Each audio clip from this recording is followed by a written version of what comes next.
This is a clone of a vintage Roland guitar synth cable, and I just got this in the mail a few days ago. I've noticed these on sale for a while, and the seller seems to have really good ratings. Everybody who's purchased a cable likes it a lot, so I'm looking forward to getting one of these and actually having a look at it.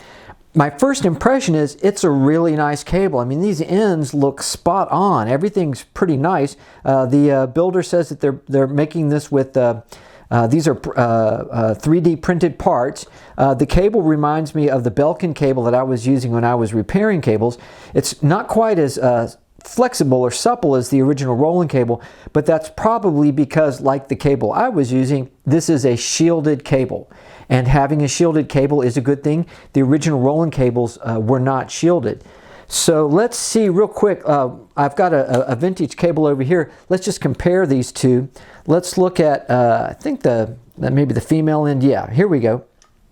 So this is comparing the original Roland 24-pin connector with this cloned connector. And one thing you'll notice, like right offhand, is first off, the proportions are exactly spot on. So, and I know from my own experience, this doesn't happen overnight. It takes some trial and error and some work to get everything exactly dialed in. The next thing I noticed is that on the original Roland 24-pin connector, you've got an insertion point, and then there's two little tiny metal sleeves or connection points above each pin. So there's actually the area that you're connecting is actually fairly small on these Roland 24-pin connectors. On this one, it looks like we actually have a much larger connection area, which makes me think that you're going to get a better connection actually with this cable just from the design of the way that these connection points have been implemented. Now for the male connector, let's see, that would be this one over here. Let's see, let me rotate that around so they're facing the same way. So again, really, really great work here. You can see the proportions, everything's spot on. I can't believe how closely this matches with the original Roland parts. It's really an amazing job. Now, one thing you notice quite obviously is that there's no kind of latching mechanism on this cable. With the Rolands, now this is one of the original Roland cables where we had the latching type connector, and then there was the later ones where we had the little pins that held the cable in place. So this would be what's considered a friction fit cable. So the cable is going to be held in place by the friction that's generated with the connection. And I think that that's perfectly acceptable. We don't have just one connecting point. We've got at least 24, 25 when you include the center pin here. So there's actually a lot of friction that's developed, and that's probably going to hold the cable in place really well. Plus, if you're using this vintage guitar synth gear, you're probably not jumping around a lot on stage. And for recording purposes or just playing where you're standing around, I think this is probably going to hold up real well. I'll maybe try to do a little experimentation with this.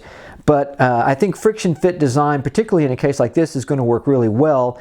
So I'm getting started with this GM70. So as I mentioned, right off the bat, we have a friction fit system. So let's try plugging it in, and it takes a little effort to get the thing plugged in the first place, which is perfect. You don't want it to slide in right away, because the easier it slides in, the easier it's going to slide out. And the fit is pretty much exactly what you want it to be. It goes right in place, it feels nice and snug.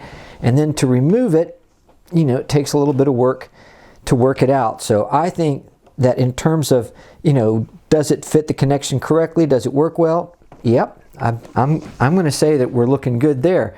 So now I'm going to get the other end plugged into the guitar, and then I'll just fire it up and run through a few things, maybe try it out with a few other synths, and let you know what the results are. So I'm going to plug this into the 24-pin jack on this G202, and you want to make sure that it goes in all the way. And once you have it in there, it's a nice snug connection. And what I'm doing is I'm got the G202 hooked up to the GM70, and then I'm driving a virtual synth in Digital Performer, the Arturia V2600, and I've got the controls kind of similarly assigned in a way you would with any typical synth. So this should be resonant. This should be filter cutoff. This is assigned to resonance.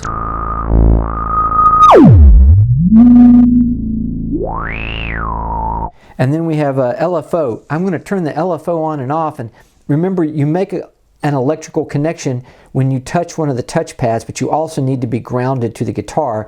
So either have your hand on the strings, or in this case, I'm with my hand, I'm touching the bridge, and let's see how that works.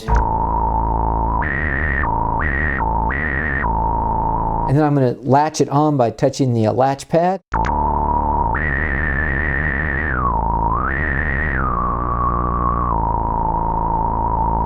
And then we have this switch assigned to, I think it's octave up and delay.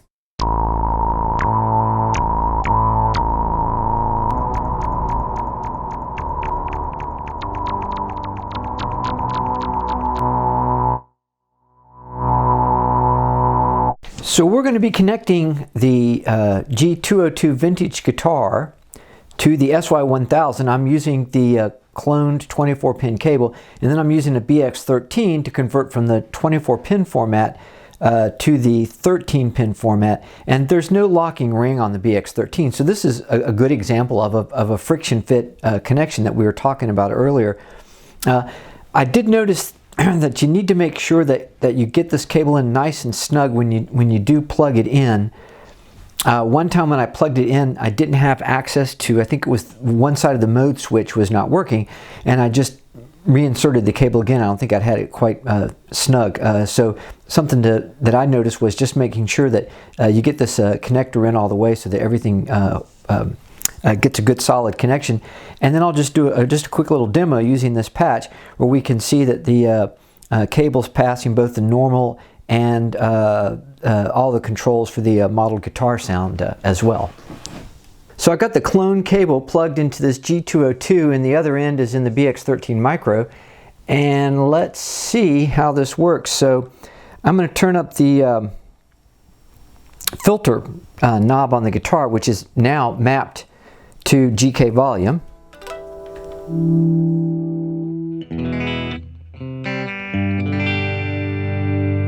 And that's the volume of my modeled guitar. Now I can turn up the normal guitar volume on the G202. And that's the normal guitar volume. Of course, the nice thing is I can blend the two together.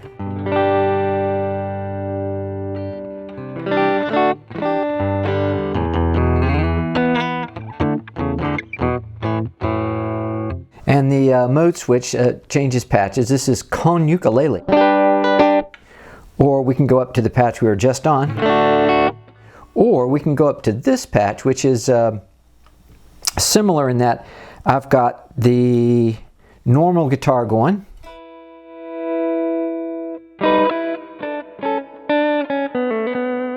A little bit more reverb than the other patch. And then I've got a modeled nylon guitar. And of course we can blend the two together.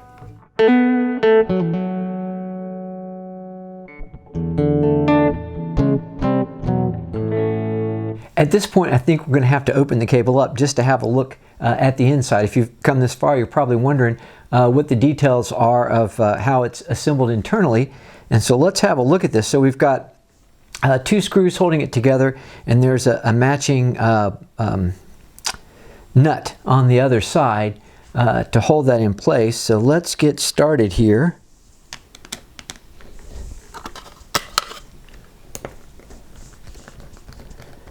Okay, there's one screw there.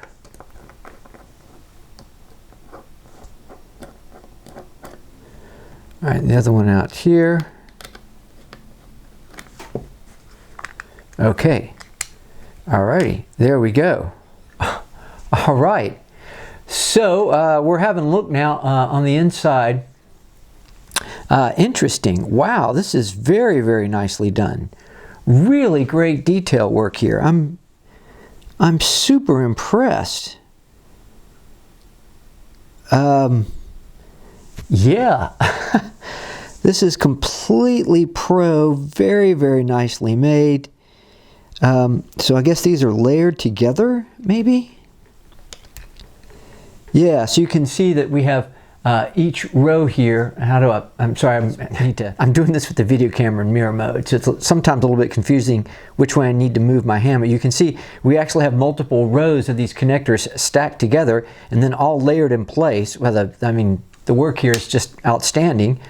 And then the case goes on top of it. So this is the male side. Let's check out the female side and see how this is put together. I'll try and take some pictures with my digital camera so we can get some nice close-up shots as well. On the female connector, so I think I've got the drill down. We just go ahead and run the screw out as far as we can. And this screw here. Yeah, over the years I had a lot of people tell me that they were working on making cloned cables, and when I saw this cable, and I wondered, well, I wonder if it was one of the folks who had emailed me and said, hey, I'm working on some cloned cables, are you interested in getting involved in this project? And I just realized how complicated it would be, and I wasn't sure if anyone ever actually got that off the ground. So here we go. So we've got this open. Well, interesting. Oh, it looks like we have one unused wire, which would make sense because typically you can't get 24-pin wires. You get 25-pin wires. So we would have one that's not connected. So interesting. Wow. Again, the work on this is just great. What a clever person put all of this together. And then I guess, as with the other ones, yeah, these are all, we have different layers of these stacked together, and I'm guessing that this part that actually has the connectors on it, maybe looks like that is produced individually, and then the female points are connected in there. So again, just looking at the inside of this, it's really well done work. It's kind of hard to believe that anyone would go through all the trouble to make these, but someone has, and we are the beneficiaries. So inside and out, this cable seems to be a pretty great cable. I hope you found this video informative. I'll add some close-up pictures as well, and maybe I'll get something up on the website. But if you've been looking to add another, maybe a backup cable to your collection, or you just bought some Roland gear and you can't quite look at paying hundreds and hundreds of dollars for an original Roland cable, this looks like this cable should work really well for you.